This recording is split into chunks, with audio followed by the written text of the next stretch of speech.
Hi and welcome to another edition of Top Tips Tuesday. Jeff here from GCD Property.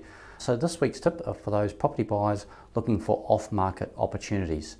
Now the first thing I'd say is they aren't easy to find and they can be quite time consuming. So if you're time poor, probably not the ideal option, but if you've got a lot of time and resources at your disposal, absolutely a great way to find property. So the first thing to do I would recommend is contacting local real estate agents and the top agents in the area that you're looking to. The agents that are very proactive in getting listings and selling property, because they're approaching vendors looking for listings, and some vendors won't want to list their properties on the portals and have people traipse through their homes.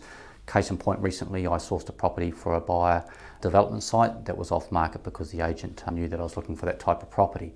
Make good contact with real estate agents and find the agents that are quite proactive and just make them be aware of what your parameters are ready. And just make sure if you are talking to these agents that you've got your finance in place, because you don't want to waste their time.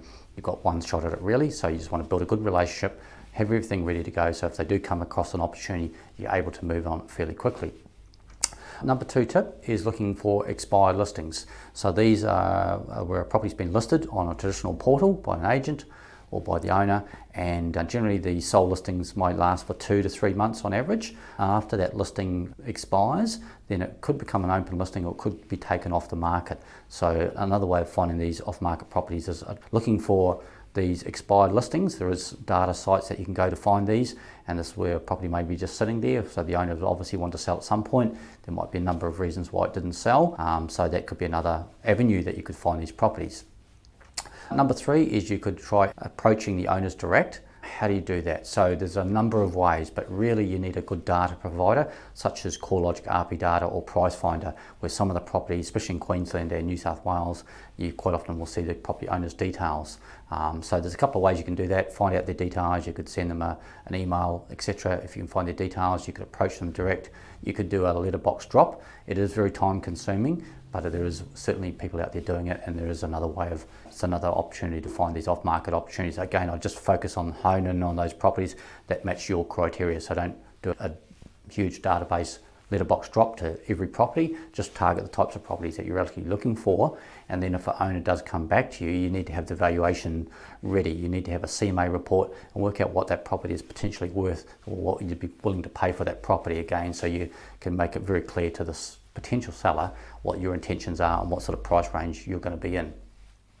Number 4 tip is you could source these smaller listing sites. So we all know realestate.com, that is the dominant player in the Australian property market, also domain.com. So between those two sites, the majority of listings, but there is a number of other sites, smaller sites, private listing sites, where you'll find properties that most buyers aren't going on. So it could be another way of finding a property that's got less competition. So how do you find the sites? Well, you can Google them. There is a platform called Real Estate Investor, and it searches all the platforms, all the real estate investor platforms, and it does a daily update on all those new listings. I personally use that site myself and have found it very good over the last 10 years. So Real Estate Investor is a great avenue to find those smaller listing sites. And 5th, you could employ a buyer's agent. So as a buyer's agent myself, I understand that we get a lot of phone calls. Just had a phone call 5 minutes ago, in fact, from a local real estate agent that knows I've got clients looking for development sites, and probably calls me every 4 or 5 weeks with an off-market opportunity. They've approached 10 potential sellers, and one of those sellers may show some interest. And not every seller wants to go on a general listing and have people traipse through their homes and be prepared to spend money on marketing, and that's obviously the best way to attract buyers, but some people would rather do a private or smaller off-listing site type sale. So those are the type of opportunities. So I hope that's really helped. There is ways of finding them. Again, you've just got to be very patient and have a process in place and very diligent about how you source these off-market listings. So thanks for watching, and see you next Tuesday.